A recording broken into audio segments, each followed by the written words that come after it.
Jadi saya harus merubah saya menjadi lebih halus, ya Bu. Jadi makhluk halus saya Bu. Oke baik, Bismillahirrahmanirrahim. Assalamualaikum warahmatullahi wabarakatuh.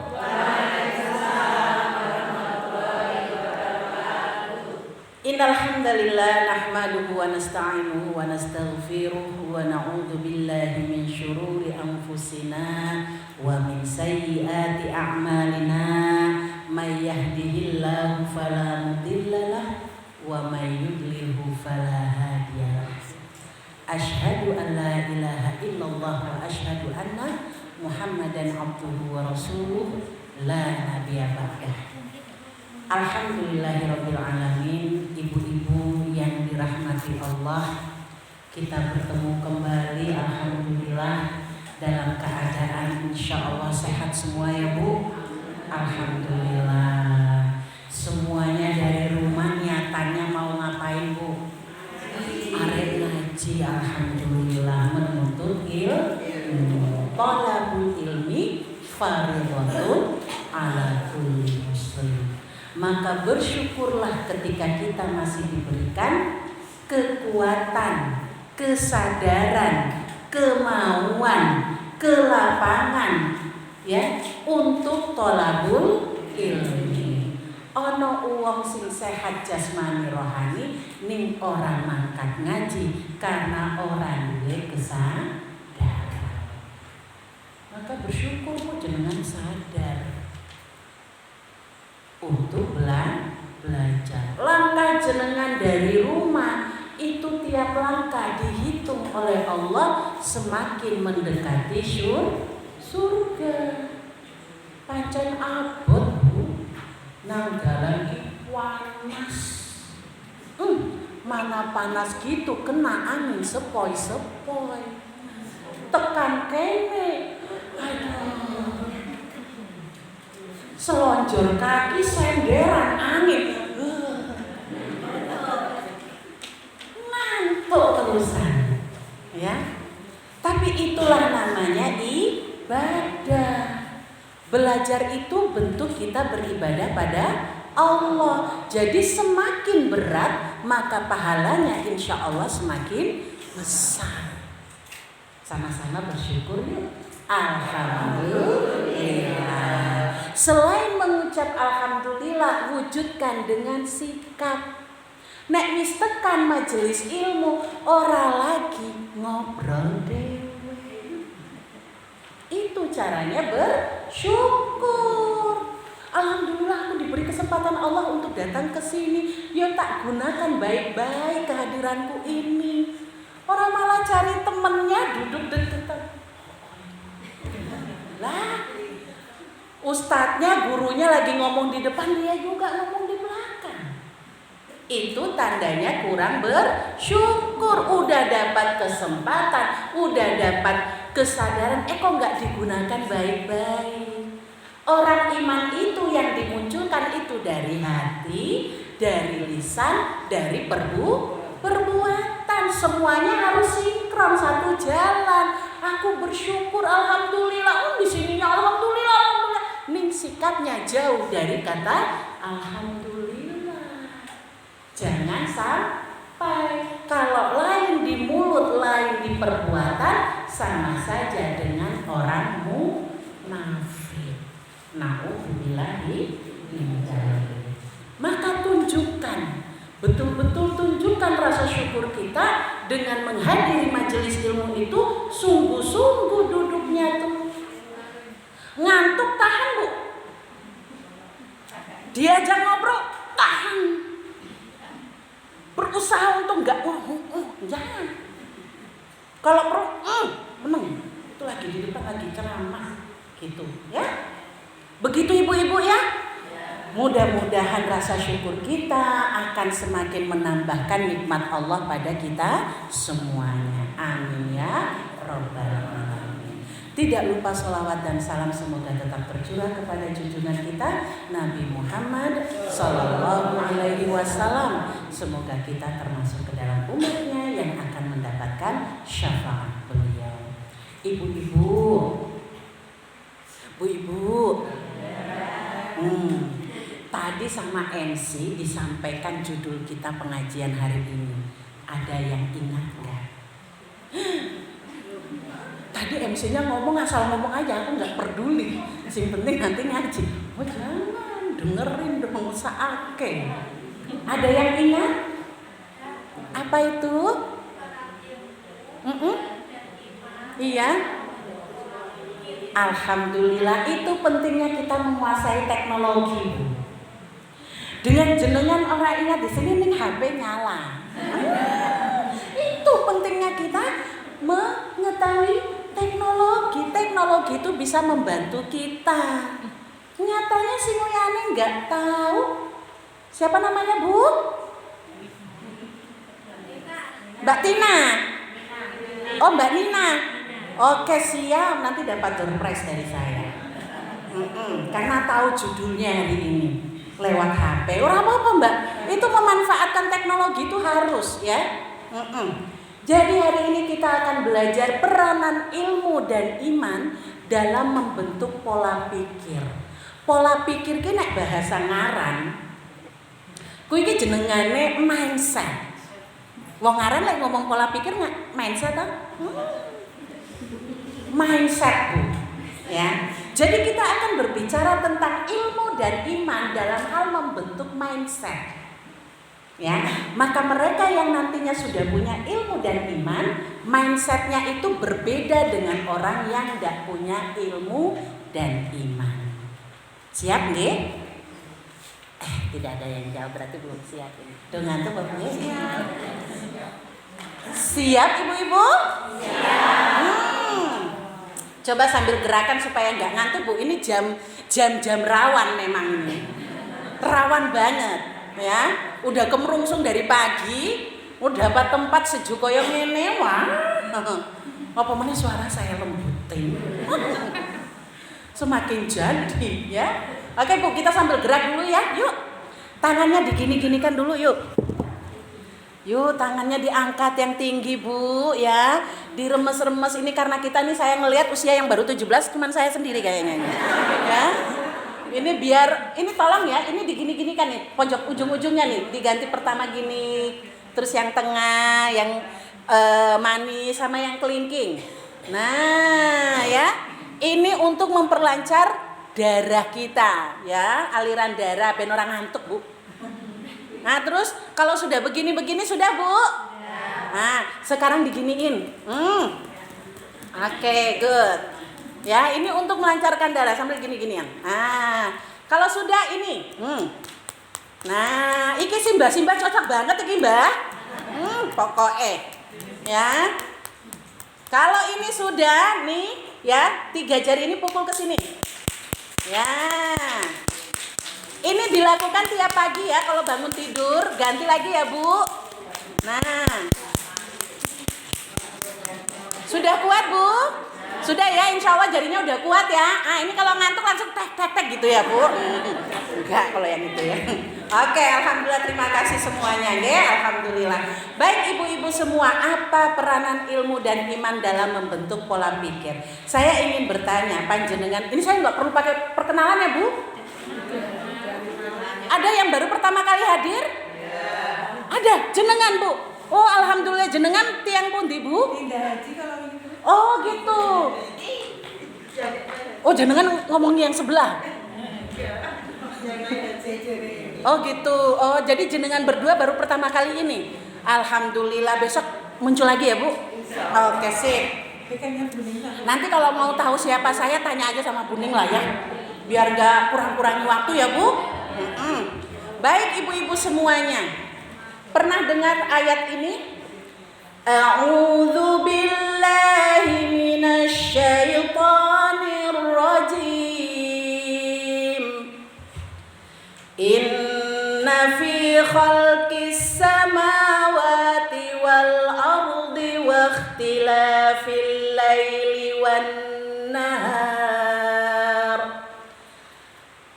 wa ikhtilafil laili wan nahari la ayatil li ulil albab. Alladzina yadhkuruna Allah qiyaman wa qu'udan wa 'ala junubihim wa yatafakkaruna fi khalqis samawati wal ard.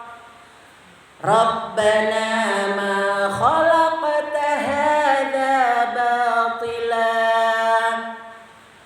Rabbana khalaqta hadza batila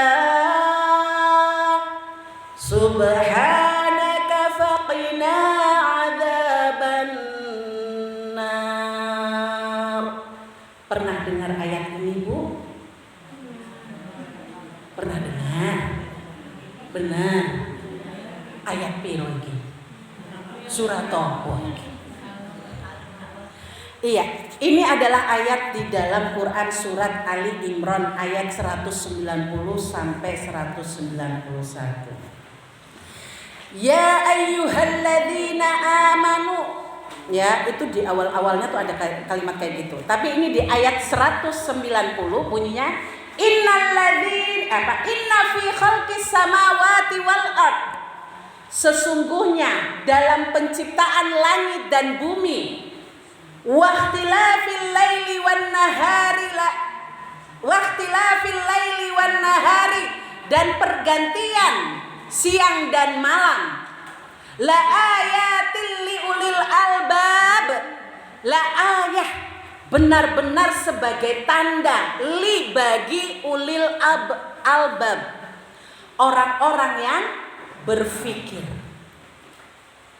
Siapa mereka ulil albab itu? Alladzina yadhkurunallaha.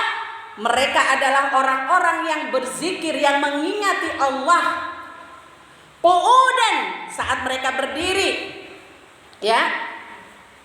Qiyaman saat mereka berdiri, wa qu'udan saat mereka duduk, wa 'ala junubihim saat mereka rebahan atau berbaring. Jadi ulil albab itu adalah mereka yang mengingat Allah pada saat berdiri, saat duduk, dan saat berbaring.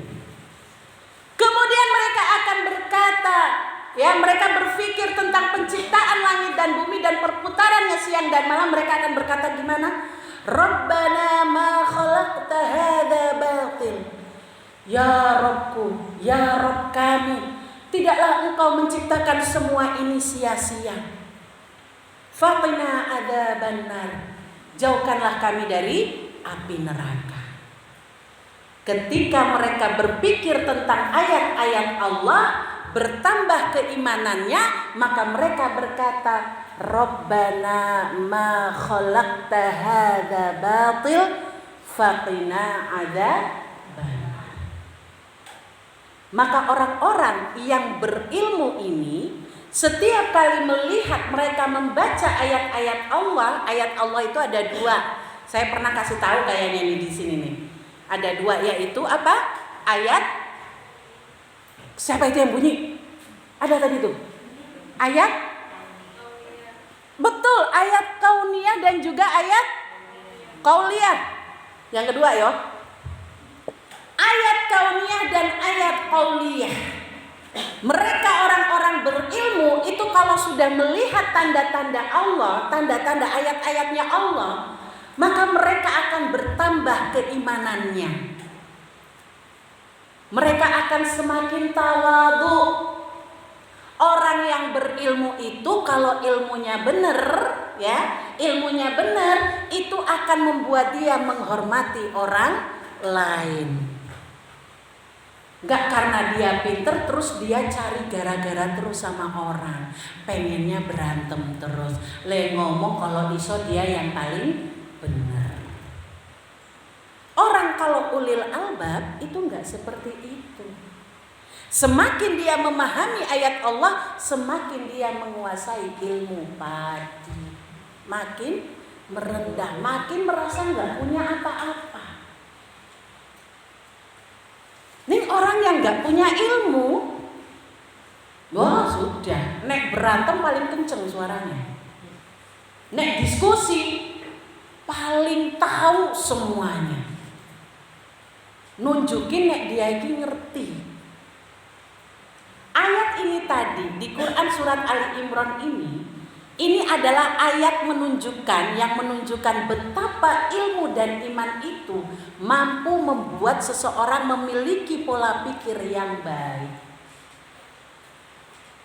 Orang yang punya ilmu, yang punya iman, dia nggak bakalan cari masalah dengan orang lain.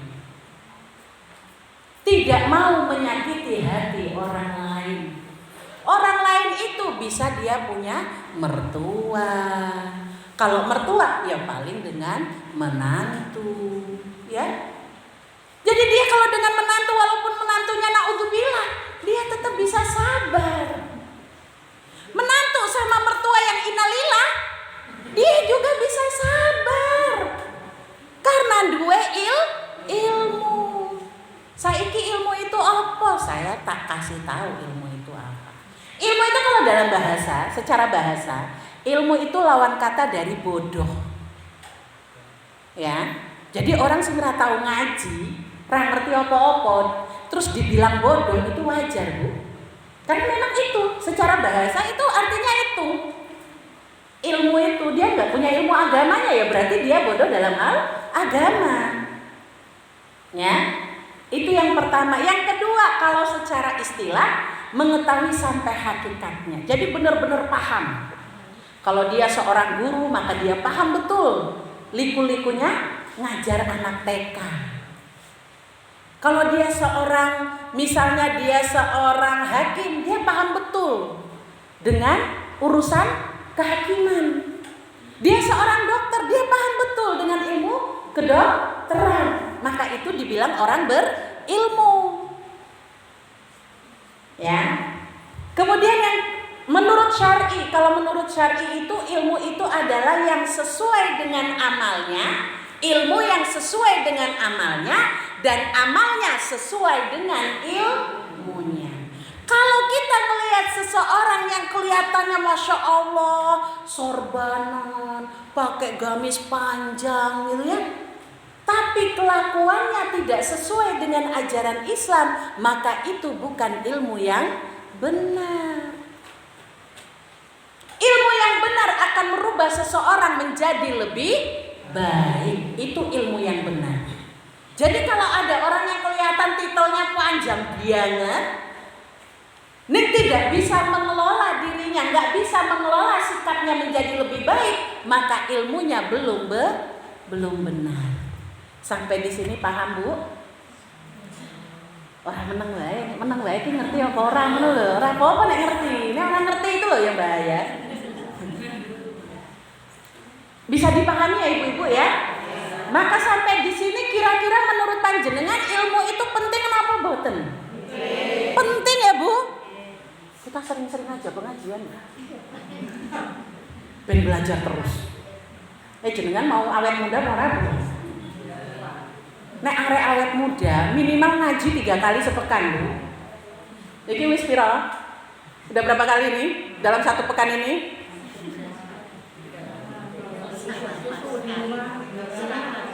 Alhamdulillah, pokoknya usahakan di mana ada pengajian di situ saya, gitu ya Bu. Ngerti nggak ngerti, yang penting hadir di majelis ilmu, gitu ya Bu. Sing penting cari berkahnya, itu aja. Nek mau dapat ilmu yang berkah, cukup duduk dengarkan apa kata gurunya. Itu ilmunya berkah. Tapi kalau pulang-pulang tidak merubah dirinya menjadi lebih baik, maka dia tidak mendapatkan ilmu yang berkah. Kenapa kok bisa? Bisa jadi pada saat dia lagi ngaji di situ, dia sering datang ke majelis ilmu, tapi dia tidak menghormati guru. Ya. Maka dari sini kita mencoba untuk minimal hadir di majelis ilmu dan kita menerapkan adab menuntut ilmu. Di antaranya adalah menghormati guru. Sampai di sini bisa dipahami ya Bu? Orang yang tidak berilmu artinya orang bodoh. Nek diomongi bodoh ora sah ngeyel. Apa meneh jarang-jarang ngaji. Ya, karena memang itu sudah ilmu itu secara bahasa ya bodoh, lawan kata bodoh. Ya. Nah, lanjut. Jadi sesungguhnya orang yang berilmu itu adalah orang yang disebut orang alim, adalah mereka yang berilmu dengan amalnya dan amalnya sesuai dengan ilmunya. Itu hadis Nabi ya ibu-ibu, bukan perkataan saya. Ya, Nabi itu sudah mengingatkan kita, orang alim itu yang ilmunya sesuai dengan amalnya, amalnya sesuai dengan ilmunya. Jadi kalau kita ngeliatin orang yang berilmu tapi tidak sesuai dengan amalannya, oh rasa gumunem. Wah kayak ki ape, sekolah nang luar negeri, dia tuh sudah S-nya ada telu, oh rasa gumunem, akhlaknya belum benar. Begitu ya ibu ya. Lanjut. Maka pentingnya ilmu di sini kita perlu tahu bahwa Allah itu sampai dalam Quran surat At-Taubah ayat 122. Allah itu sampai memperingatkan kita. Ya, wa ma kanal mu'minuna liyanfiru kafah. Jangan semua orang, kenapa mereka kok pergi perang semuanya? Ojo. Jangan semua pergi. Harus ada yang tinggal.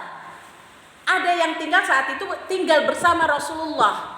Biar mereka tuh belajar ilmu agama. Nanti orang yang pergi perang itu pulang, nah mereka tuh diajari. Itu perintah Allah tuh. Supaya apa mereka diajari? Supaya mereka bisa menjaga dirinya. Menjaga diri dari apa? Dari perbuatan yang tidak baik. Jepang ketika dia dibom atom, Hiroshima dan Nagasaki, yang pertama kali mereka lakukan untuk bangkit dari keterpurukannya adalah dengan cara mencari para guru. Guru-gurunya dikumpulin semua, dikon ngajar. Itu Jepang itu. Mereka menerapkan perintah Allah ini. Ini kita nek ono apa-apa, ono gempa, ono apa yang dicari klambi sih. Orang mau memperbaiki lingkungan, yang kita perbaiki apa? Bangunannya sih. Jepang enggak. Yang dicari guru dulu, dikumpulin guru-gurunya. Dari situ mereka bisa bangkit. Ya, maka ilmu itu sangat penting sesuai dengan sabda Nabi. Talabul ilmi faridatun ala kulli muslim. Wajib hukumnya menuntut ilmu. Kalau sampai kita nggak belajar maka kita berdosa. Wong ini wajib. Wajib itu kalau dikerjakan berpahala, kalau tidak dikerjakan berdosa. Maka ketika kita diajak ngaji, kita nggak mangkat, kita dosa itu. Ya, itu makanya saya bilang kemarin ngajak-ngajak aja sama teman-teman kiri kanannya, yuk ngaji yuk. Berangkat gak berangkat itu bukan urusan jenengan. Sing penting jenengan sudah melakukan kewajiban mengajak, tabligh, gitu. Ya. Lanjut lagi, kita akan berbicara tentang iman. Iman itu adalah membenarkan, tasdik. Ya, itu kalau secara bahasa. Ini jenengan ini tak kasih tahu arti secara bahasa, secara istilah, secara syar'inya, biar jenengan juga betul-betul paham yang namanya ilmu. Gak cuma ono itu dibilangin ilmu, ono itu. Apa artinya ilmu? Pokoknya ilmu lah. Nah, gitu ya. Jadi jenengan tahu kenapa disebut ilmu itu secara bahasanya apa gitu. Sekarang kalau iman, kalau secara bahasa itu artinya membenarkan. Kalau secara istilah itu mengucapkan dengan lisan, dilakukan dengan perbuatan. Itu iman. Ya. Bisa dipahami ya? Ya. Jadi makanya ini kita kalau dengan orang lain, kita nggak perlu meraba-raba hatinya. Wong kita nggak ngerti. Ya, itu bukan kuasanya kita. Iman yang di dalam hati itu urusannya dengan Allah. Kita yang manusia, yang kita lihat yang mana? Yang ininya sama perbuatan. Udah itu aja.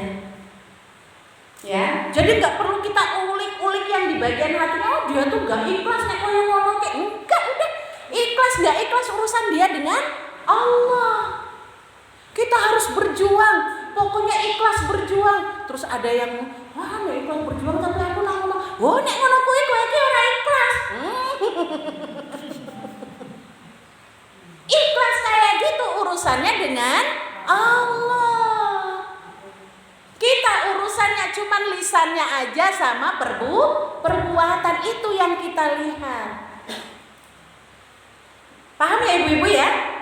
Dengan begitu insya Allah gak ada yang namanya suudzon, berburuk sangka. Dia itu pada hatinya maunya dia gini. Lah dia gak ada ngomong. Kok kita ngerti? Dukun apa? Bisa menyelami hati manusia, gitu kan? Sampai di sini paham ya Bu? Tugas kita yang dilihat yang mana Bu? Lisan dan perbuatannya saja. Nek lisannya ngomong dia muslim, ning ora sholat, ora ngaji, nah itu ketahuan. Ya, apa meneh nek ora sholat? Artinya syahadatnya bisa gugur. Maka ibu-ibu hati-hati ya, nek sampai ada di antara anggota keluarga kita yang tidak sholat, hati-hati.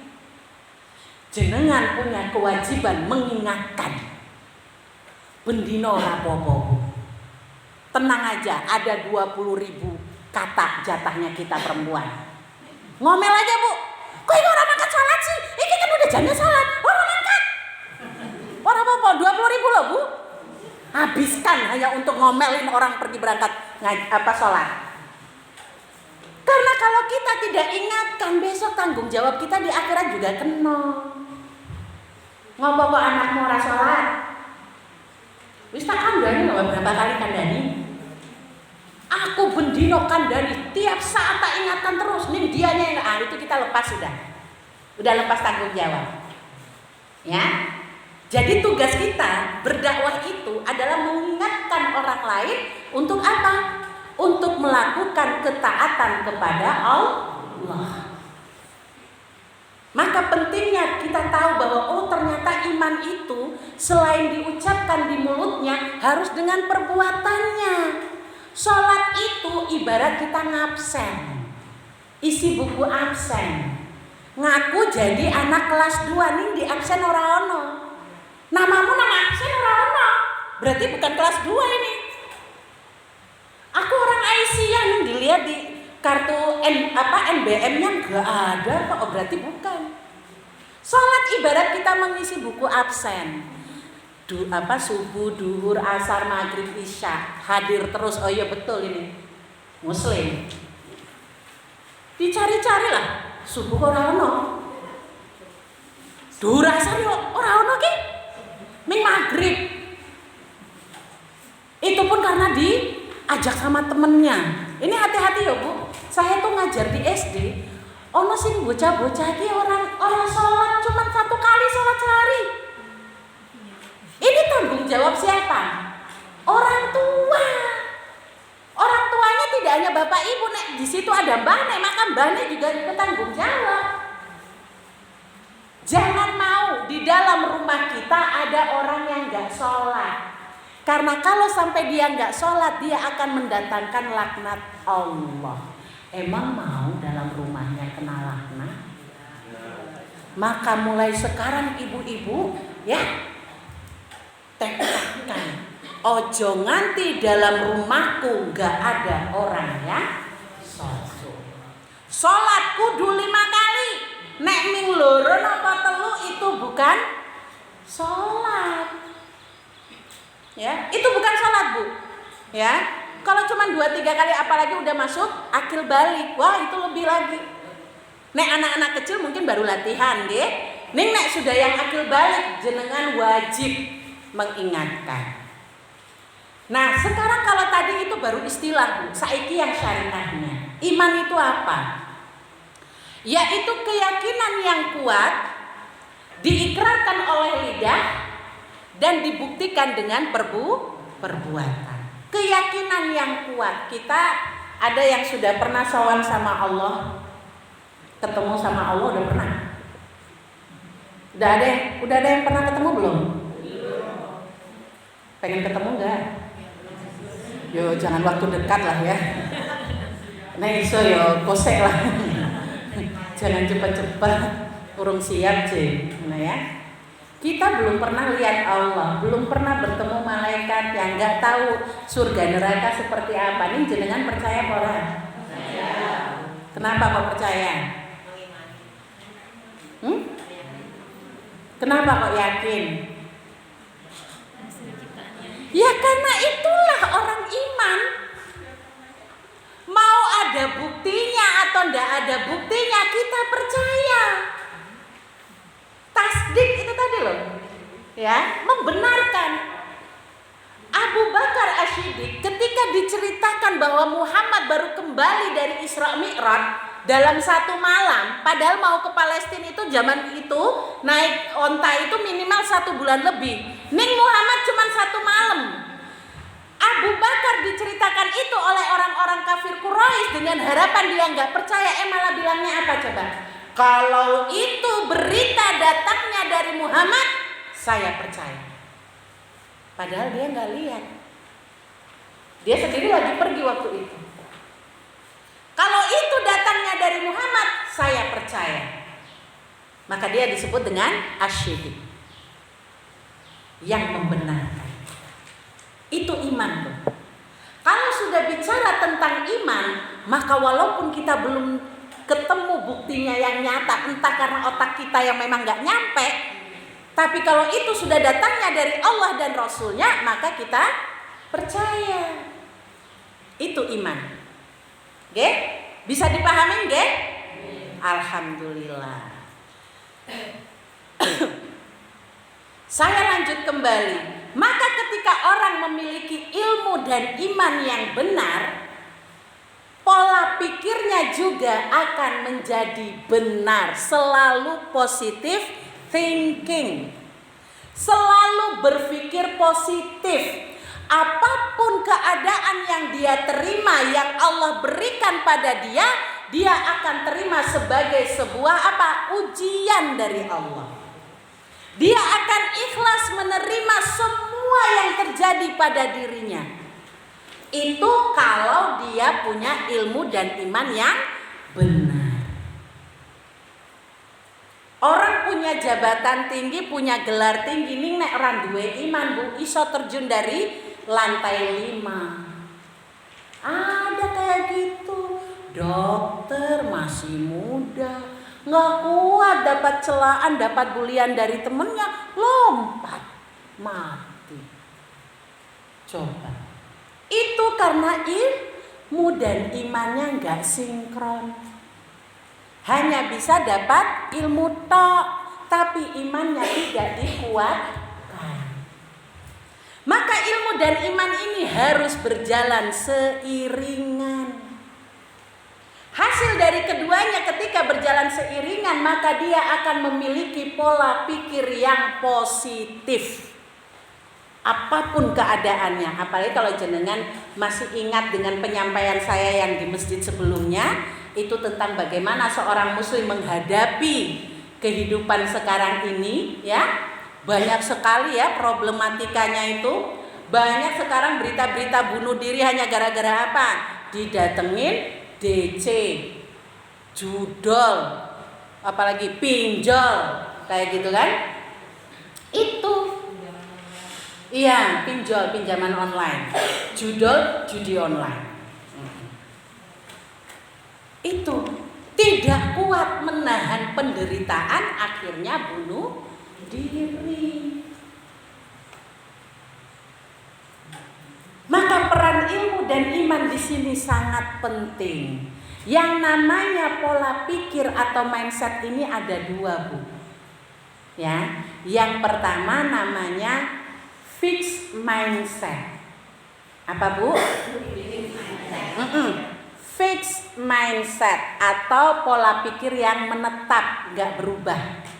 Yang kedua adalah growth mindset. Apa Bu? Growth mindset atau mindset pola pikir yang bertumbuh. Orang yang memiliki ilmu dan iman yang seiring sejalan akan memiliki pola pikir yang berkembang. Dia akan selalu ingin merubah diri lebih baik.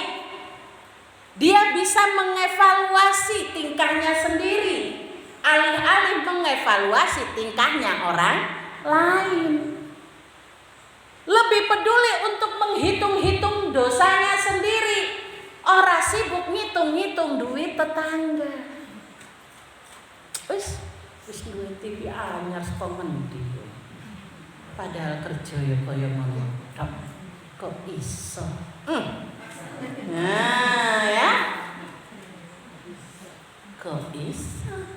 Padahal kemarin baru umroh, saiki kok wis duwe mobil anyar, iki duite saka ngendi kuwi? Sibuk ngurusin duitnya uang. Itu fixed mindset. Sementara kalau growth mindset, mau orang kaya apa terserah, yang penting aku bisa lebih baik dari hari yang kemarin. Itu growth mindset tuh. Kehidupanku lebih baik yang sekarang, lebih baik dari hari yang kemarin, dan hari besok harus lebih baik dari hari ini. Itu growth mindset. Di zaman Rasulullah, orang-orang yang memiliki growth mindset itu adalah para sahabat. Sementara yang fixed mindset itu adalah Abu Jahal, Abu Lahab. Itu fixed mindset. Kok iso fixed mindset? Mereka sudah dari turun-temurun menyembah Lata dan Uzza. Datang Nabi Muhammad perintahkan sembahannya satu Tuhan, satu Allah, ya. Nggak mau. Gimana mungkin kami merubah penyembahan cuma dengan satu Allah, satu ilah, sementara Tuhan-Tuhan kami dari nenek moyang kami itu ada. Nggak mau mereka merubah itu. Ya, maka itulah fixed mindset. Biasanya ngomongnya gini, apa sih? Kayak gitu tuh rano. Iki udah dari turun temurun kayak gini kok ngomongnya diubah-ubah kok ndak kita dosa. Pamali. Kalau ada berita, ada ilmu yang baru, susah untuk berubah. Itulah fixed mindset. Bu ibu, saiki zamannya udah internet. Nek namanya undangan, nek pakai kertas kirim satu-satu ke rumah-rumah ya mesti kesel barang. Saiki kita gunakan undangan online. Wah, aku ra iso belajar karo Bu Nida cara edit foto atau video. Wah, aku kira iso nek ngeliatin HP aku kayak kangelan. Iki ya wis kayak biasanya wae. Arek rubah-rubah kangelan. Oh, yang ngangel diri sendiri kok, orang lain enggak angel kok. Ini ya. Jadi orang yang punya growth mindset itu, setiap perubahan yang ada dan itu menuju lebih baik lagi, dia mudah untuk menerima. Para sahabat ketika diberitakan menyembah hanya satu Allah, ya, tinggalkan sembahan yang lainnya, mereka betul-betul tinggalkan, dengan mudah ditinggalkan. Umar bin Khattab itu sebelum masuk Islam dia menyembah berhala. Berhalanya itu dibuat dari roti, Bu. Jadi dikepel-kepel ya, dibentuk jadi model orang, terus ditaruh gini, disembah. Setelah itu dimakan, Bu, karena lapar. Tuhannya dewe dimakan. Jadi ketika beliau itu masuk Islam, nek sholat, kalau salam ke kanan beliau nangis, salam ke kiri beliau ketawa. Salam ke kanan beliau nangis karena teringat anak perempuannya yang mati dibunuh karena malu punya anak perempuan. Zaman jahiliyah dulu ya, Bu. Jadi mereka kalau punya anak perempuan malu, langsung dibunuh. Umar seperti itu, dia ditipu sama istrinya. Istrinya tuh saking sayang sama anak ini, tapi anaknya perempuan, makanya diubah modelnya jadi laki-laki. Sekali waktu diajak berburu, anaknya kerasa pipis. Lah, kok ora ono tongkate? Ketahuan langsung dikubur. Makanya nangis, salam ke kanan, salam ke kiri ketawa, ya teringat ini tadi Tuhannya dimakan. Tapi begitu dia menerima Islam, berubah semuanya. Dia menjadi pembela Islam nomor 1. Barang siapa yang berani mengganggu Muhammad, saya penggal batang leher. Itu. Mereka fix mindset nggak mudah nerima itu. Paman Nabi ketika udah mau meninggal, di sampingnya ada Nabi Muhammad, di sampingnya ada Abu Lahab. Pada akhirnya apa? Mati dalam keadaan kafir. Abu Lahab itu cuma bisikin apa? Emang kowe mau kok mempermalukan nenek moyang kita, mengganti Tuhanmu menjadi Allah, sementara nenek moyang kita ngajarin Lata dan Uzza. Maka pamannya yang namanya Abdul Muthalib menolak masuk Islam. Jadi kira-kira bahaya nggak Bu kalau punya fixed mindset? Bahaya. Maka yang dipilih kita maunya punya apa? Mindset yang seperti apa? Growth mindset. Untuk bisa punya growth mindset maka harus punya iman. Ilmu dan iman harus seiring sejalan. Sampai sini bisa dipahami ya ibu-ibu. Insya Allah pertemuan yang akan datang kita akan bicara lagi masih tentang fixed mindset dan growth mindset ini, tapi dia punya dampak yang lainnya. Itu saja dari saya, mudah-mudahan bisa menjadi pembelajaran, bisa menjadi pencerahan untuk kita semuanya dan saya sendiri ya, ini untuk semakin menguatkan diri saya. Ya, itu saja dari saya. Mohon maaf apabila ada kekeliruannya. Aku qouli hadza astaghfirullahaladzim wa astaghfiru minkum. Nasrun minallah wa fathun qarib. Assalamualaikum warahmatullahi wabarakatuh.